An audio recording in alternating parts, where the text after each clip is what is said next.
Wow, that cabinet meeting today, huh? That cabinet meeting could have been held in the Kremlin.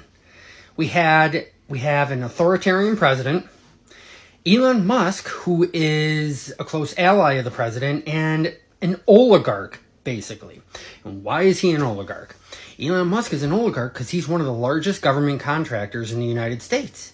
But he's also in charge now of Doge, of going into organizations that are also have oversight of his government contracts and his companies who are actively investigating him. And he now has the power to go in and shut down these investigations, fire agency employees, send out mass crazy emails asking people to respond. The conflicts of interest with this guy are astounding. The corruption is just, I've never seen anything so corrupt. So Elon Musk is the oligarch. And today he stood up in this quote unquote cabinet meeting and basically lectured all of the Senate confirmed cabinet members on why their employees need to respond to his insane requests. And he has the full backing of the authoritarian president. Trump, of course, as an authoritarian and a conspiracy theorist, also spat out so many lies and so much disinformation during this meeting. It was amazing. One of the lies was the European Union doesn't take in any exports, agricultural exports from the United States.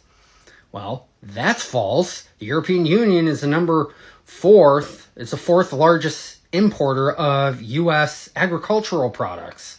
So that's not true. He claimed that there's a ton of fentanyl coming in from both Mexico and Canada. Yes, there is an issue with Mexico. However, there is a very small amount that has been recorded coming through the Canadian border. So that was not true. He said that the U.S. ranks at the very bottom, 40 out of 40 for education. Not true. All the evidence shows that the U.S. consistently ranks among top countries for education, but it depends on the subject. The subjects, math, science, reading, they vary across that spectrum. But the U.S. is not at the very bottom of the educational spectrum, either of educational rankings. So that was a lie. I mean, there was just so much disinformation in this fake cabinet meeting. I can't even keep track of all of it. He said, a big one.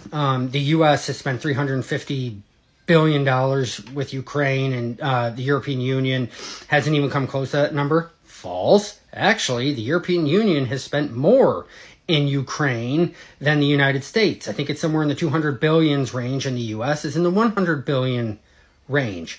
Also, when we send support to Ukraine, when we send armaments and stuff like that, we're not actually writing a blank check to the Ukrainian government. We are spending the money here in the United States to build new armaments in U.S. factories, by U.S. businesses, by the U.S. defense industry. That puts money in our economy, gives people jobs, and then those armaments get sent to Ukraine. We're not just writing them a check. That would do no good. They need the weapons and logistical support. So that's also a lie. Nothing that comes out of Trump's mouth is truth. It's all conspiracy theory and nonsense. But the right-wing infosphere has brainwashed his supporters into believing everything that comes out of his mouth is absolute gospel. But no one will actually do the research. None of his supporters will actually do research using credible sources to check on what he is saying. So, again, like I said, this cabinet meeting could have been held in the Kremlin by Vladimir Putin with all of his yes men and women around the table and an oligarch basically leading the meeting. It was insane.